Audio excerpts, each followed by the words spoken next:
فرما ہر کی جز ماہی زی آبش سیر شد یا سیر شد ہر کی بے روزیس روزش دیر شد اللہ اکبر وبر سمائے راست ہر کس چیرنیس تو میں تامے ہر مرگ کئی انجیرنیس فرماوا ہر کیے ہر کرا شمیز عشق شاک شد اوز ہر سو عیب کلی پاک شد اے دوائے ناخوت و ناموشما اے دوائے ناخوت و ناموشما اے تو افلا تو نیوچالی نوشما کیا جی جسم خاک راز عشق بر افلاک شد جسم خاک را عشق از بر افلاک شد کوہ درد رقص آمد و چالاک شد اللہ اکبر دمو عشقی جانے عشقی جانے تور موسم آمد عاشقا تور مستو خر موسیٰ سائقا سری پنہا اسکانر زیر بم سری پنہا اسکانر زیر بم پھاش اگر گویم جہاں برہم زنم ایمان فارسی اس طرح فکری ہم طور فکری پھاش اگر گویم جہاں برہم زنم دبام پار لگے دم ساز خود گر جفت مئی ہم چنئی من گفت ہائے گفت مئی اب سنی پائے تو مولانا روم نے فرمایا چلو یہاں میں آپ کو ایک بات بتا رہا ہوں تاکہ آپ کو سمجھ آ جائے کہتے ہیں امام ابو حنیفہ امام اعظم نعمان بن ثابت علیہ رحمت و رضوان کا ایک پڑوسی تھا اس سے اشار حل ہو جائے گا پہلا والا تمہیں سمجھ آ جائے گا کیا تھا پڑوسی تھا لیکن وہ چمار تھا چمار سمجھتا ہے یا موچی موچی سمجھ گئے نا کسی بھی طبقے کو کم تر نہیں سمجھنا چاہیے اسلام کے خلاف ہے سمجھ گئے میری بات بلکہ ہمارے کشمیر میں بانی اسلام جو کشمیر جو ہے وہ میر سید علی حمدانی ان کے جو پیر مرشد تھے محمودی مزدقانی رحمت اللہ تعالی محمودی مزدقانی وہ بھی جوتوں کی پالش کیا کرتے تھے اور جوتے بناتے تھے تو حضرت میر سید علی حمدانی رحمت اللہ نے کئی لاکھ درود پڑھی حضور کو دیکھنے کے لیے لیکن کبھی خواب میں نہیں آئی یہ واقعہ اس کے ساتھ ریلیٹڈ نہیں بات آئی تو میں اس لیے بات بتا رہا تو وہ پڑھتے رہے ایک رات میں ایسا ہوا کہ اللہ نے فضل کر دیا کہ حضور تشریف لائے کہا بیٹے کیوں فراق میں پڑے ہو کہا یا رسول اللہ اتنا تڑپایا ساری زندگی میں درود پڑھتا رہا اور اگر مجھے بیٹا ہونے کا فخر ہے تو ہم سے چہرے بددعا چھپانا کیا ہے پانسو نکلا ہے خواب میں تو حضور مسکرائے. تو جب میر صلی حمدانی نے دیکھا کہ حضور موج میں ہے، موج سمجھتے ہیں نا، خوشی میں ہے، مجھ سے خوش ہے، تو وہ آگے بڑھنے لگا. تو کہا کیوں نہ میں پائے مقدس چوم لوں. خواب میں ہی وہ آگے بڑھا پائے مقدس چومنے کے لیے. جو ہی آگے بڑھا تو حضور صلی اللہ علیہ وسلم اوپر اوپر ہونے لگے. تو جب قریب ہوئے پائے مقدس کے تو تب حضور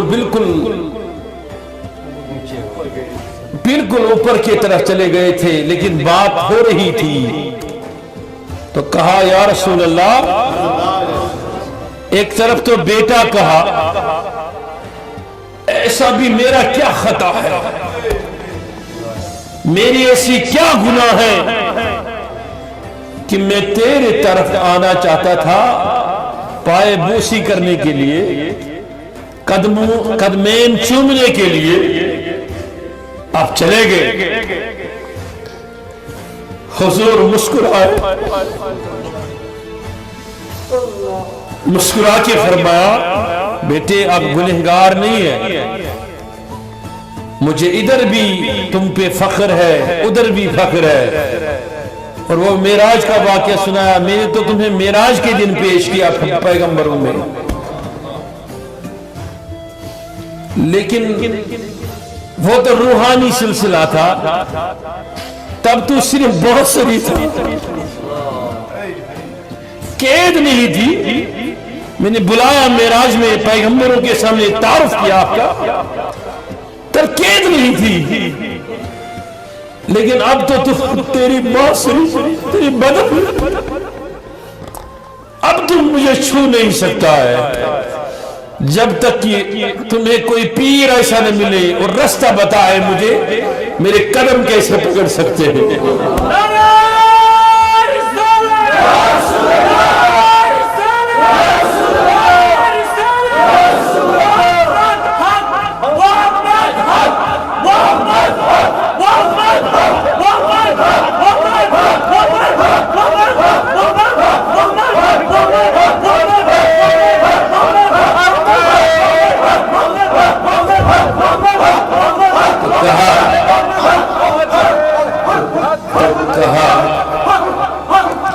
تو کہا اس نے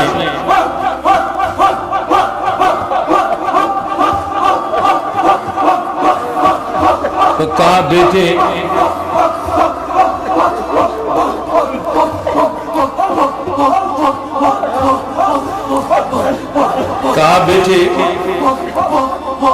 تمہیں کوئی پیر ایسا ملے جو تمہیں پکڑ کے لائے اور میرے قدمین تک پہنچائے. تو کہا یا رسول اللہ اتنا تو عنایت فرمایا، وہ بھی عنایت فرمائے. فرمایا اس دور میں تو ایک ہی ہے، اس دور میں، لیکن اس کے پاس جانا، اس کا نام محمود مزدقانی ہے. وہ ڈھونڈتے ڈھونڈتے گیا تو دیکھا کہ وہ جوتوں کو پالش کرنے والا. تو پھر اس کے امتحانات شروع ہو گئے وہاں پر. اب بتانا یہ چاہتا تھا کہ کوئی بھی ذات یا کوئی قوم نیچا اونچ نہیں سمجھنا چاہیے، اسلام میں ایسا نہیں ہے. وہ جو ابو حنیفہ رحمت اللہ کا پڑوسی تھا وہ موچی تھا، لیکن اس کے برے عادات تھے. وہ شرابی بھی تھا، کبابی بھی تھا، شراب پیتا تھا، رات کو اسے دیوانگی آ جاتی تھی، وہ اپنے چھت پہ چڑھتا تھا. امام ابو حنیفہ کے ساتھ میں رہتا تھا، چھت پہ چڑھا اور بیٹھ کے اشعار پڑھتا تھا، پھر اٹھ کے رقص کرتا تھا شراب کے نشے میں، آوازیں نکالتا تھا. ادھر سے ابو حنیفہ ایک ٹانگ پر 15 پارے پڑھتا تھا. وہ آج کل لوگ کہتے ہیں کہ ہم سنت پڑھنے مسجد میں آتے تو وہاں درود حضور کی وجہ سے ہماری سنتیں سیدھی نہیں ہوتی. میں نے انہیں کہا نادانو تمہاری عقل کہاں ہوتی ہے کہ جسے رب کی نماز ہو اسے کسی آواز کی کیا پرواہ، اسے کسی کی آواز کیا روک سکتی ہے؟ اسے تو تعلق ایسا ہونا چاہیے نماز میں کہ علی المرتضیٰ کی طرح تیر بھی آ جائے خبر نہ رہنی چاہیے کہ اللہ کی نماز۔ تو فرمایا وہ رات کو ایسا ہوتا تھا، ایسا ہوتا تھا، ایسا ہوتا تھا، اس کے سارے گھر والے، اس کے بچے، خاندان سری اشتانگی ماں شرمندگی کیا سمجھ گسا، انہیں شرمندگی اس بات پہ تھی کہ اپنی تو بات خیر کوئی بات نہیں، لیکن ابو حنیفہ امام العالم ہے، امام اعظم ہے، ان کے در پہ خلیفہ بھی ننگے پیر آتا تھا۔ اب ان کے باعث ہماری شرمندگی ہوتی ہے، ان کے گھر والے۔ ایک رات ہوئی کہ وہ موچی ندارت وہ اوپر نہیں چڑھا، اس نے وہ آوازیں بلند نہیں کیے، آہو فغان نہیں ہوئی۔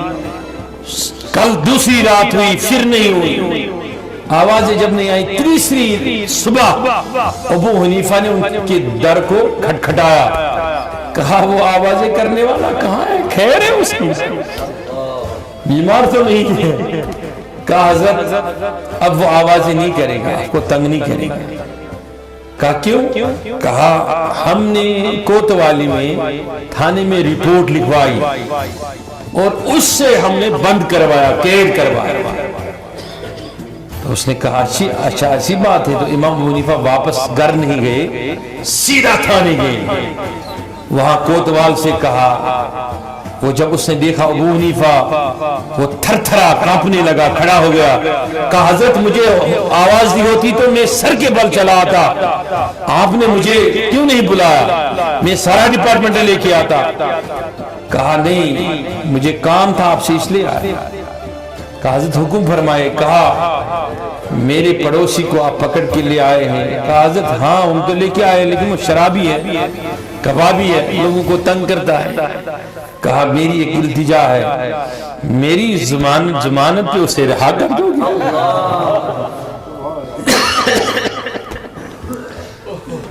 کہا کیوں؟ وہ تو چھوڑنے کے قابل نہیں۔ کہا میری ضمانت ہے۔ تو اس نے اسے چھوڑ دیا۔ اب میں نے اس کو مختصر کر کیا، اب بات بتانے جا رہا ہوں، اس میں کیا مجھے بتانا تھا آپ کو۔ وہ جب چھوڑ دیا، وہ لے کے آئے، تو ہم ہوتے تو تھانے میں 10-15 باتیں اسے سناتے، 2-4 تھپڑ مارتے، کم سے کم باہر لے جاتے، نصیحت کرتے، تبلیغ کرتے، واعظ پڑھتے۔ آپ سب مبلغین ہیں، وہاں سے لے کے شروع کریں، نعت خواں ہیں، مبلغین ہیں، حفاظ ہیں، بڑے بڑے عالم آپ بیٹے ہیں، کیا کرو گے آپ؟ کسی شرابی کو پکڑ کے پھر آزاد کراؤ گے تو کم سے کم راستے میں تو نصیحت کرو گے نا۔ ابو حنیفہ اس کے پیچھے رہا، وہ آگے چلنے لگا، ایک لفظ بھی نہیں بولا۔ اب سنیے گا، جب وہ راستے میں گزرنے لگا، ابو حنیفہ علیہ رحمت و رضوان، اس کے جو اس کی پیٹھ ہے اور جو سر کا پچھلے والا حصہ ہے، یا تو کسی پر چل کھڑ چھوا نا، تو اس سے دیکھنے لگا بار بار۔ جب وہ گھر پہنچا، سمجھ گئے میری بات؟ جب وہ گھر پہنچا، ابو حنیفہ اپنے گھر گئے۔ صبح جب ہوئی تو پوری رات کو پھر وہ نہیں دکھی۔ ابو حنیفہ پھر چلے گئے گھر۔ کہا اس کا کیا ہوا؟ میں نے تو گھر چھڑا کے لایا، آج اس نے پھر تنگ نہیں کیا۔ تو وہ اندر سے کہنے لگا، کہا حضرت اب میں تنگ آپ کو نہیں کروں گا۔ کہا کیوں؟ کہا پتہ نہیں کل آپ پہ بہت غصہ تھا، جو آپ مجھے کچھ کہے نہیں، میرے سر کو پیچھے کی طرف سے دیکھتے رہے، گھر پہنچا، اندر آیا تو عجیب سا انقلاب دل میں بپا ہوا کہ جیسے میرے خدا نے کہا کہ اے شرابی آؤ مجھ سے عشق کر لو، ہم عشق کرتے ہیں، اور کہا پوری رات مجھے نیند نہیں آتی تھی، جو ہی نیند آتی تھی تو خدا مجھے خواب میں آ جاتا تھا۔ تو ایک ایسی عشق کی نظر کر دی کہ اندر کی بانسری ایسی بج گئی کہ یہاں سے نیستان سے وہ بانسری آئی تھی، وہ ایسا پیغام آ گیا کہ شرابی نے کہا کہ مجھے تو اب نیستان کے نغمے آ رہے ہیں، اب میں تمہیں تنگ نہیں کروں گا۔ اور آپ کے لیے اچھی خبر ہے، یہ شرابی بعد میں ایسا ہوا کہ جس کے تاریخ ابو سید ابو الخیر نے اپنی کتاب میں کہا کہ اس سے میں نے عشق سیکھ لیا۔ بعد میں ایسا عاشق ہو گیا کہ جب امام ابو حنیفہ کو کوئی عشق کی بات، روح کی بات پوچھتا تو کہتا میرے پڑوس میں فلاں آدمی ہے، اس سے پوچھ لو۔ تو ایک عارف کی نگاہ پڑی تو وہ اندر سے کیا ہوا، بانسری بیدار ہو گئی۔ اب فرمایا نئی حدیث راہی پرخوں می کند، اب میری سب کون بڑی نئی حدیث راہی پرخوں می کند کہ سہائے عشق مجنوں می کند، کہ سہائے عشق مجنوں می کند، دو دہانے داریم گویا ہم چنئی، دو دہانے داریم گویا ہم چنئی، یک دہا پنہا سید در لبہائی وئی، اور کون کیا چیز ہے، لیگ داند ہر کی اورا منظر اس کئی فگانے ای سر حمزہ سے سرس۔ اب فرمایا یہاں مولانا روم اپنی بات کہتے کہتے بات کر نہیں پائے۔ بات سمجھ میں آئی کہ نہیں؟ اگر آپ تھوڑا ذمہ دلی کا ثبوت دیں گے تو میں آپ کو یہ بات اتاروں گا دل میں۔ وہ کہتے ہیں نا کہ میں حضرت تمس انگل لاسٹس پھوٹ سو، کہتے ہو نا کشمیری میں، میں بوز تمس یور پتہ میں یور پانچ چپٹی کیا ونا چکنی چپٹی باتیں میں نے اس سے کیے اور اس کے اندر سے میں نے وہ راز نکال دیا۔ ایسے نہیں سمجھ میں آئے گا، آپ کو میں اور سمجھا دوں گا، مجبور ہوں۔ کیوں کہ میں کم علم ہوں اور بچس مڑ، اور آپ سمجھدار ہو لیکن میں سمجھانے سے قاصر ہو رہا ہوں بار بار۔ تو یہ کنسی انٹراگیشن کران کنسی یہ سن چاسا اندر تھرمس۔ اب یہ جو مثال میں دے رہا ہوں یہ میری مصنوعی ہے۔ کوئی چور آیا، اسے چوری کی اور اس نے وہ سارا سونا چھپا دیا، پھر اس کو ایس ٹی ایف نے لیا اور انٹراگیشن سینٹر میں ڈالا، پیٹا پیٹا پیٹا پیٹا، اتنا کٹائی کی کہ ہڈی پسلی کر دی، لیکن وہ اتنا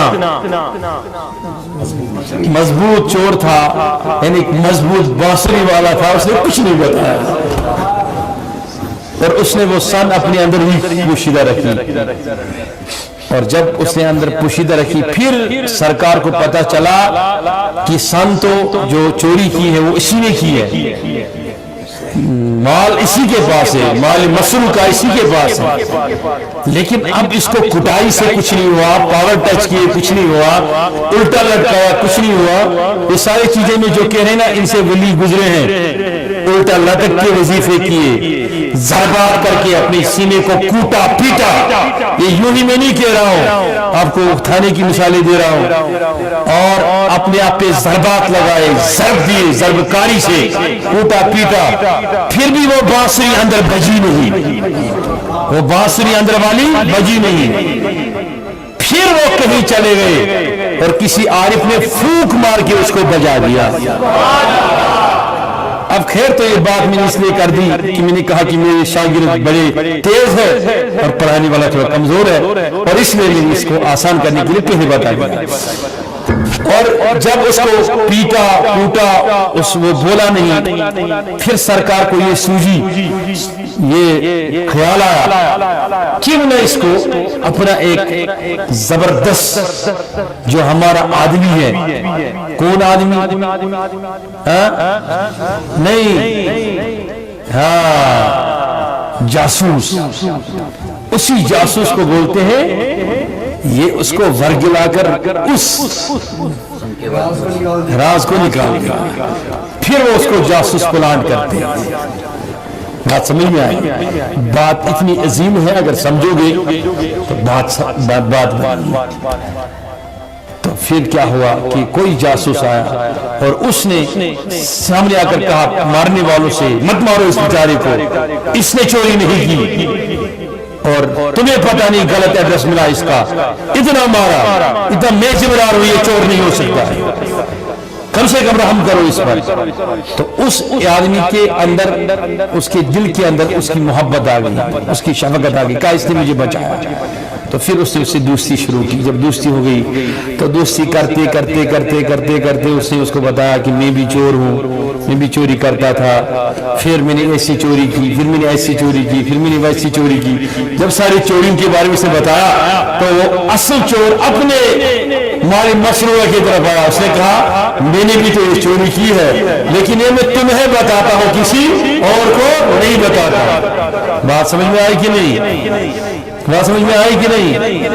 تو جب انسان اس سارے چیز سے وہ مال مسروقہ جو انسان کے اندر ہے وہ باہر نہیں آتا ہے تو پھر اس کو جاسوس آتا ہے۔ تو یہاں مولانا روم رحمت اللہ علیہ جب اس حالت میں پوچھے جو ان کے اندر پوشیدہ چیز تھی، اب ہم مال مسروقہ تو نہیں کہہ سکتے، بے ادبی ہے، جو ان کے اندر پوشیدہ چیزیں تھیں وہ اس نے اندر رکھی ساری زندگی، پھر ادھر اس حال پر جب پوچھے کوئی ایسا اس وقت مولانا روم کو ملا اور اس نے اس راگ رسال کے سامنے وہ راز کھول دیا اور اپنے اوقات بھی آ گیا، اوقات عشق بھی۔ ابھی تک وہ کہہ رہا تھا کہ میں وہ اس آدمی کی طرح میں امام ہوں، میں حافظ ہوں، میں قاری ہوں، مجھ سے کیا پوچھتے ہو وہ چیز، میں تو اس بات کے بارے میں کوئی اطلاع نہیں مجھے۔ تو یہاں پوچھ کے اس نے فرمایا نئے حدیث راہی پرکھو می کن کسہائے عشق مجنون می کن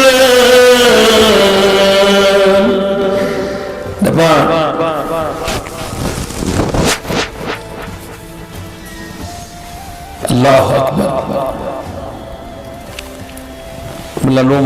یہ جو بانسری ہے نا میرے اندر، یہ بڑی خطرناک رستے کی بات کر رہی ہے، وہ سامنے والی سن، جس سے بھی مولانا روم سمجھا رہا ہے اس سے کہتا ہے ہم فرمایا نئے حدیث راہی پرکھوں می کنن، یہ جو مجھ سے باتیں کر رہی ہے بڑی خطرناک راہ کی باتیں ہیں، اس میں کچھ نہیں رہنے والا، ختم ہونے والا۔ کیوں کہ سہائی عشق مجنون می کنن، مجنون کے عشق کے قصے بیان کرتی ہے، مجھے مجنون کی عشق کے قصے بیان کرتی ہے۔ یا اس نے اشعار لکھا ہے اور مجنون نے ایک بات کہا، اس دور کے بادشاہ نے جب لیلا مجنون کے قصے سنے یاد توجہ ہے میرے طرف، تو سنے کسے، تو اس نے کہا کہ میں ایک دن، اچھا وہ خلیفہ کیا تھا، وہ جو بادشاہ تھا وہ خانہ کعبہ میں تھا، خانہ کعبہ میں کسی نے اس سے کہا دیکھ یہ مجنون ہے۔ مجنون کو اپنی والدہ نے کہا تو لیلا کے محبت میں برباد ہو گیا، سکڑ گیا، تجھے کیا ہو گیا افسوس؟ کہا جاؤ خانہ کعبہ میں جاؤ، حج اور حج الاسود کو پکڑ کے دعا مانگنا، یا اللہ مجھے لیلا کی محبت سے آزاد کر دیا۔ کس نے سب سکھایا؟ اب اس واقعے پہ رونا نہیں کوئی، رو گے تو میرا مزہ خراب ہو جائے اور نہ ہی نعرہ لگا۔ تو اس نے کہا کہ آپ دعا مانگنا کس پہ؟ حجر اسود کو پکڑ کے، کعبے کی غلاف کو پکڑ کے دعا مانگنا کہ یا رب مجھے لیلا کی محبت سے آزاد کر دے۔ تو مجنون چلا آیا خانہ کعبے میں، جو ہی داخل ہوا اس نے 7 چکر طواف کی لگا۔ کتنے چکر لگانے ہوئے؟ اب باری آ گئی اس حجر الاسود کو چومنے کی اور دعا کرنے کی۔ جب وہ آیا، بڑی بھیڑ تھی، بھیڑ کے بیچ میں آیا، حجر الاسود پہ پوچھا۔ جب سر حجر الاسود میں رکھنا تھا، زبان حجر الاسود پہ لگانے والی تھی، ٹھیک اسی وقت ایک عربی تھا، اس کی بیوی گم گئی لوگوں کی بھیڑ میں، اور اس عربی کی زبان سے نکل گیا تعال یا لیلا، اے لیلا آ جاؤ۔ اس نے اپنی بیوی کو بولا۔ مجنون جب پہنچا حجر الاسود کے بیچ میں، مجنون کے منہ سے چیخ پڑی، کہا اے کعبے والے، مجھے تیرا کعبہ نہ چاہیے، مجھے میری لیلا دے۔ اور گر پڑا، گش کھایا اور بے ہوش ہو گیا۔ ارد گرد میں سب لوگ جمع ہوئے، سارے لوگ جمع ہوئے۔ تو بادشاہ نے پوچھا یہ کیا ہو گیا؟ تو بادشاہ کو کہا کسی نے، ایک مجنون ہے، دیوانہ، ایک عورت سے اس کا عشق ہے، اس کا نام لیلا ہے، اور اس لیلا کی محبت میں حجر الاسود چومنے سے کافر ہے۔